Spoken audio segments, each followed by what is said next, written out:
On a cold morning in South Carolina, March 7th, 2025, a man sat in a small room, waiting.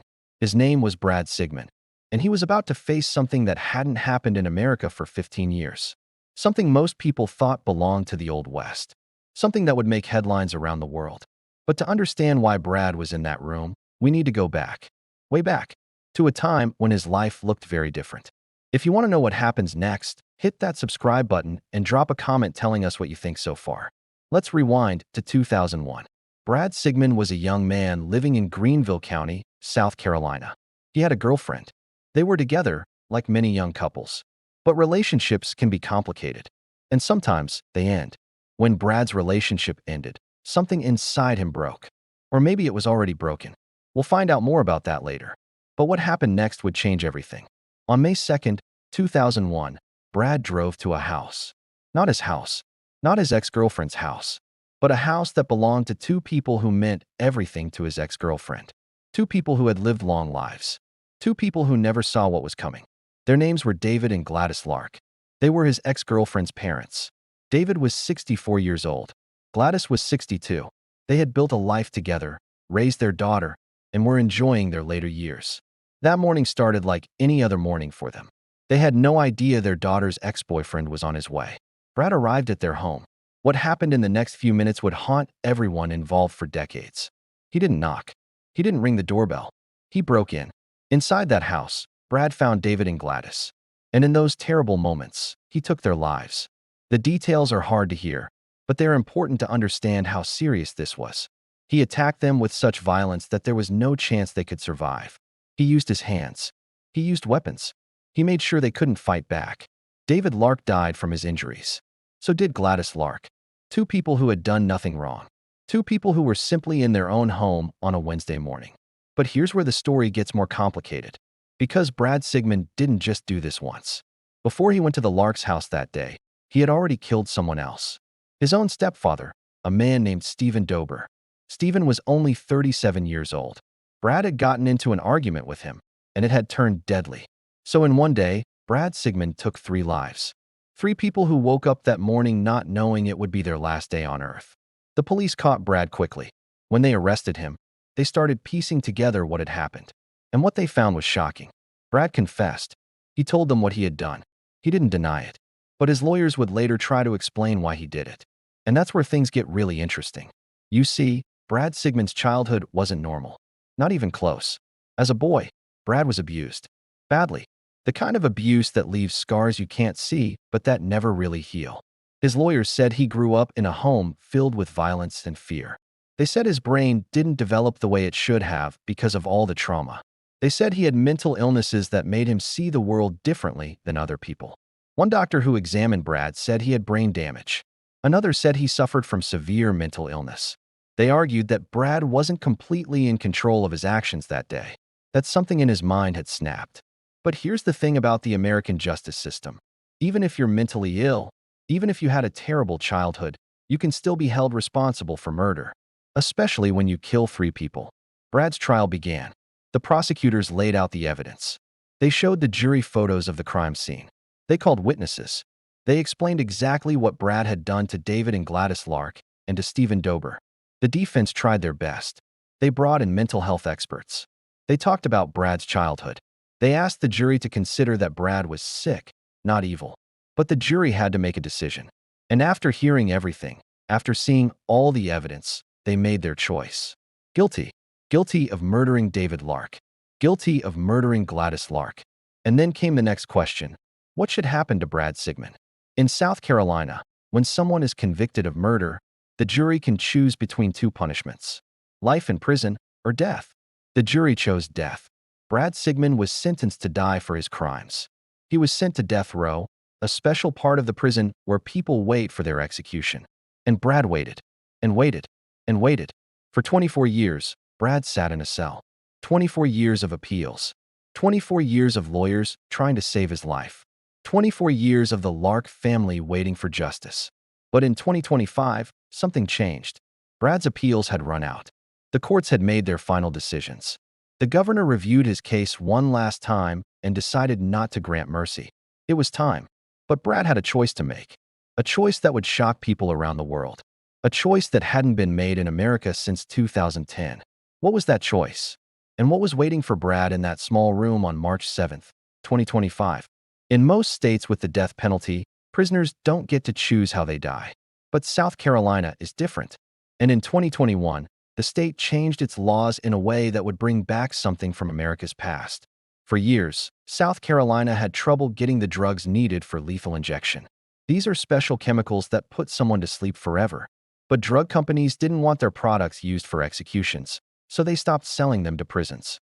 Without these drugs, South Carolina couldn't carry out executions. Death row inmates kept waiting and waiting, so the state decided to offer another option. Actually, two other options: the electric chair or the firing squad. Yes, you read that right. A firing squad, like in old Western movies, like in war zones. But this was real. This was 2025. This was America. When Brad Sigmon was told he had to choose how he would die, he thought about it carefully. The electric chair had been used for over 100 years. People knew what it looked like. They knew it could be painful. Sometimes it took several attempts to kill someone. Sometimes there was smoke and burning. Brad chose the firing squad instead. His decision made headlines everywhere. News crews from around the world wanted to know, why would someone choose to be shot? Wasn't that more violent? More scary? But Brad's lawyers explained his thinking.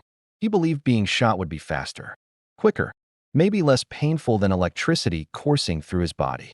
And maybe, just maybe, it seemed more dignified to him somehow. Drop a comment below. What would you choose if you had to make this decision? Let us know your thoughts. South Carolina hadn't used a firing squad since 1912. That was over 100 years ago. Nobody working at the prison had ever done this before. They had to build a special execution chamber. They had to write new rules. They had to train people. Here's how it would work. Brad would be strapped to a chair. A hood would be placed over his head. A small target would be pinned over his heart. Then, 3 volunteers, prison employees who chose to do this job, would stand behind a wall with rifles. They would aim at the target. They would fire at the same time. One of the rifles would have a blank bullet, a fake bullet that makes noise but doesn't shoot anything. This way, each shooter could tell themselves they might not be the one who actually killed Brad. It's a trick to help them live with what they did. The volunteers were trained for weeks. They practiced shooting at targets. They learned to aim for the heart, where death would come fastest. They were told to stay anonymous. Nobody would ever know their names. As March 7th got closer, different people felt different things. The Lark family, the daughter who lost her parents, the relatives who remembered David and Gladys, they wanted this to happen. They had waited 24 years for justice. 24 years of birthdays and holidays without their loved ones. They believed Brad deserved to die for what he did. But other people disagreed. They said executing Brad was wrong. Some said his mental illness meant he shouldn't be killed. Others said the firing squad was too cruel, too violent, too much like murder itself. They said two wrongs don't make a right. Religious leaders got involved. Some churches in South Carolina prayed for Brad's soul. They asked the governor to stop the execution. They said all life is sacred, even the life of someone who killed others. Human rights groups protested. They stood outside the prison with signs. They said America shouldn't be killing people anymore. They said the firing squad was barbaric, something from the Dark Ages, not from a modern country. But the governor didn't change his mind. The courts didn't stop it. The execution was going to happen. Brad spent his last days in a special cell. He was watched constantly to make sure he didn't hurt himself. He was allowed visitors, family members, lawyers, a priest. He could request a last meal, but we don't know what he asked for. That detail was kept private. He wrote letters. He talked to people. Maybe he prayed. Maybe he thought about David and Gladys Lark. Maybe he thought about his stepfather Stephen. Maybe he thought about the life he could have lived if that day in 2001 had gone differently. The night before the execution, Brad probably didn't sleep much. How could you sleep knowing what was coming? On the morning of March 7th, 2025, Brad woke up for the last time. Guards came to his cell. They gave him his last meal. They let him shower. They gave him clean clothes to wear. Then they walked him down a long hallway. Each step brought him closer to that room. That chair. Those rifles. Outside the prison, protesters gathered. Some held candles. Some held signs that said, "Stop the killing." Others held signs that said, "Justice for the Larks." News vans lined the streets. Reporters spoke into cameras, telling the world what was about to happen. Inside, Witnesses were led into a viewing room. By law, certain people are allowed to watch executions. This includes family members of the victims, family members of the person being executed, lawyers, reporters, and prison officials. The Lark family was there. They wanted to see justice done with their own eyes. Brad's family members were there too. Imagine watching someone you love, even someone who did terrible things, about to die. Even if you know they deserve it, even if you agree with it, it's still your brother, your cousin, your nephew. The reporters were there, ready to write down every detail for the next day's newspapers. And the three shooters were behind their wall, holding their rifles, waiting for the signal. Brad was brought into the execution chamber. He saw the chair. He saw the straps. He saw the target that would be placed over his heart. The guards helped him sit down. They strapped his arms. They strapped his legs. They strapped his chest. He couldn't move now even if he wanted to. A prison official asked Brad if he had any last words. What do you say at a moment like that? What can you say? Brad Sigmon looked at the witnesses through the glass. He took a breath. And then he spoke. His last words were simple. He said he was sorry. He apologized to the families he had hurt. He said he hoped they could find peace. His voice was calm, almost quiet. Some people watching said he seemed ready, like he had accepted what was about to happen. Then the hood was placed over his head. Everything went dark for Brad. He could hear sounds, footsteps, maybe whispers, the shuffling of the guards as they left the room. But he couldn't see anything anymore. The target was pinned to his chest, right over his heart. A small white circle that the shooters would aim for. In the room behind the wall, the three volunteers raised their rifles. They positioned them through special slots in the wall.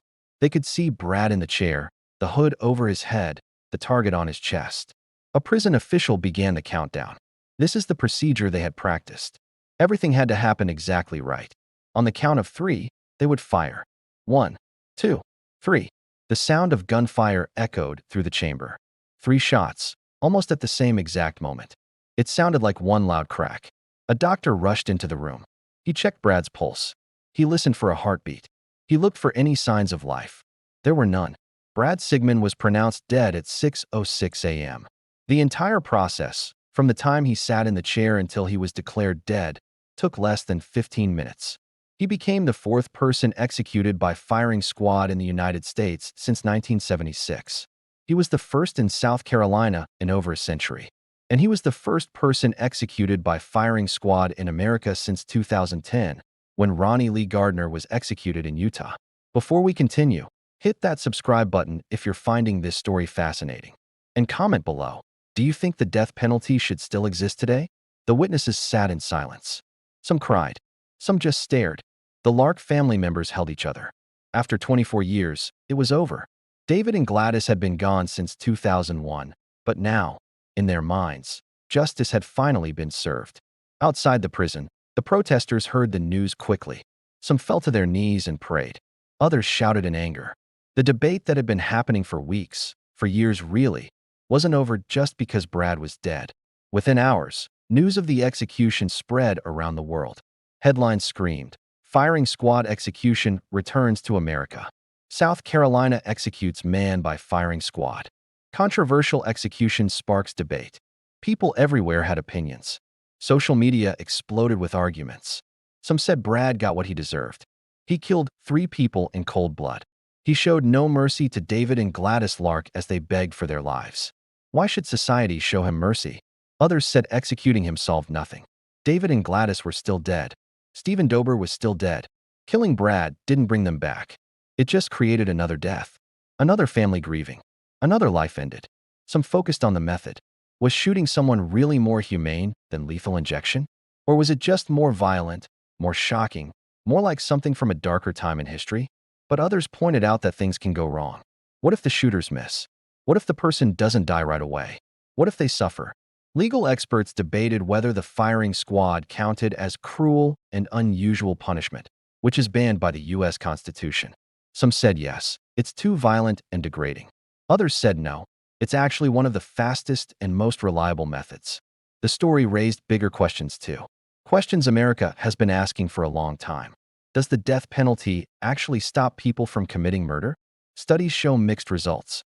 Some say it doesn't make any difference. Others argue it might prevent some crimes, but we can't know for sure. Is it fair? Statistics show that poor people and minorities are more likely to end up on death row than wealthy white people who commit similar crimes. Brad was white, but he was also poor. He couldn't afford a fancy legal team. Would a rich person with the same mental health issues have ended up in the same chair? What about mistakes? Since 1973, over 190 people have been released from death row after being proven innocent. That means they were almost executed for crimes they didn't commit. Brad confessed to his crimes, so there was no doubt about his guilt. But the existence of wrongful convictions makes some people question the entire system.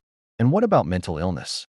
Brad's lawyers had presented evidence that he suffered from severe mental problems caused by childhood abuse. Should someone with brain damage and mental illness be executed? Where do we draw the line between being sick and being responsible? These questions don't have easy answers, and Brad's execution didn't answer them. If anything, it just made people argue about them more loudly. For the Lark family, though, the questions were simpler. They lost two people they loved. Someone took their mother and father away forever. And now, after waiting for nearly a quarter of a century, the person who did it had faced the ultimate punishment. Brad's family grieved too, in their own way. Yes, he did terrible things. Yes, he deserved to be punished. But he was still their family member. And now he was gone. The warden at the prison gave a statement to the press. He said the execution was carried out according to law. He said it went smoothly, without complications. He thanked the volunteers who served on the firing squad, though their names would never be released. The rifles used in the execution were cleaned and put away. The chair was stored. The chamber was closed. Everything was documented for the record books. And life went on. But Brad Sigmon's story didn't end when his heart stopped beating. In fact, in some ways, it was just beginning to have its biggest impact. In the days and weeks after Brad's execution, something interesting happened. People started paying attention to South Carolina's death penalty in a way they hadn't before. The firing squad wasn't just shocking because it seemed old-fashioned. It was shocking because it made people actually think about what execution means. When you hear about lethal injection, it sounds medical, almost peaceful, like going to sleep. It's easy to forget that someone is dying, and that made people uncomfortable, which maybe was the point all along. Some states started looking at their own execution methods. If South Carolina could bring back the firing squad, what else might come back? Would other states follow? Would this become normal again? Other states with the death penalty watched closely. Oklahoma, Mississippi, Idaho, and Utah already had firing squad as a backup option. Now they saw that it could actually be used, not just written in law books. But something else was happening too. More and more Americans were turning against the death penalty altogether. In 2024, only 24 executions happened in the entire United States. That's the lowest number in decades. 5 states carried out all of those executions. The other 45 states? Zero. Even in states that still have the death penalty, prosecutors are asking for it less often. Juries are choosing life in prison instead of death more often. And several states have completely abolished it in recent years. Why? Lots of reasons. First, it's expensive. Really expensive. It costs more to execute someone than to keep them in prison for life. That sounds backwards, but it's true. All the appeals, the special housing, the legal fees, the execution chamber, it adds up to millions of dollars per person. Second, it's slow. Brad waited 24 years. That's not unusual. Some people on death row wait 30 or 40 years. Victims' families spend decades waiting for closure that keeps getting delayed. Is that really justice? Third, the risk of executing innocent people scares a lot of people. DNA evidence has freed many people who were wrongly convicted. What about the ones who were executed before DNA could prove their innocence? We'll never know. And fourth, many people just don't believe the government should have the power to kill its own citizens. Even citizens who did terrible things. Brad's case highlighted all of these issues. His mental illness made people question whether he was really responsible. The 24-year wait made people question the system's efficiency. The firing squad made people question whether any method of execution is truly humane. For David and Gladys Lark's family, none of this mattered as much as the fact that their loved ones were gone. No amount of debate would bring them back. No execution would undo the trauma. Their daughter, Brad's ex-girlfriend, had to live with an impossible pain. Her parents were murdered by someone she once cared about, someone she brought into her life. That guilt, even though it wasn't her fault, must have been crushing. She had to wait 24 years to see Brad face justice. 24 years of appeals, of hoping each time that this would be the end, only to have it delayed again. 24 years of birthdays without her parents, holidays without them, grandchildren they never met. When Brad was finally executed, did it help? Did it heal anything? Only she knows the answer to that. Some victims' families say executions give them closure. Others say it doesn't help at all, that nothing can fill the hole left by murder. Some even speak out against the death penalty, saying they don't want more killing done in their loved one's name. There's no right way to feel when someone you love is murdered. Brad's execution also raised questions about mental health and justice. If someone is severely mentally ill, are they truly evil? Or are they sick? Can they be both? Does that excuse what he did? No. David and Gladys Lark are still dead. But does it complicate things? Absolutely. If we as a society believe mental illness is real, if we believe childhood trauma causes lasting damage, then what do we do with people like Brad? Lock them up forever? Try to help them? Or execute them? Again, no easy answers.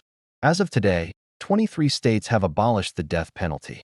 27 states still have it, but many rarely use it. The number of executions keeps dropping year after year. Some people see this as progress. They believe we're evolving past the need for government-sanctioned killing. Others see it as weakness. They believe some crimes are so horrible that death is the only appropriate punishment. Brad Sigmon's story won't change anyone's mind who's already decided. People who support the death penalty will point to what he did to 3 innocent people. People who oppose it will point to his mental illness and troubled childhood. But maybe that's okay. Maybe we're not supposed to all agree on something this difficult. What we can agree on is this: murder destroys lives. Not just the victims, but their families, their communities, everyone who loved them. David and Gladys Lark mattered. Their lives had value. Their deaths left a hole that can never be filled. And Brad Sigmon? He also mattered, even though he did monstrous things. His life had value too, once. Before the abuse, before the mental illness, before that terrible day in 2001, he was someone's child, someone's brother. What happened to him? Both the abuse he suffered and the punishment he received raises questions we need to keep asking, even when they're uncomfortable. On March 7, 2025, at 6:06 a.m., Brad Sigmon's heart stopped beating. 3 bullets ended his life in a small room in South Carolina. The first firing squad execution in 15 years became history. But the questions his case raised? Those are still alive, still being debated, still maturing. Because this isn't really a story about one man or one execution. It's a story about justice, about mercy, about punishment, about whether we can be better than the worst things that happen to us, about what we owe to victims and what we owe to the accused. It's a story about who we are as a society and who we want to be. And that story, that one's still being written.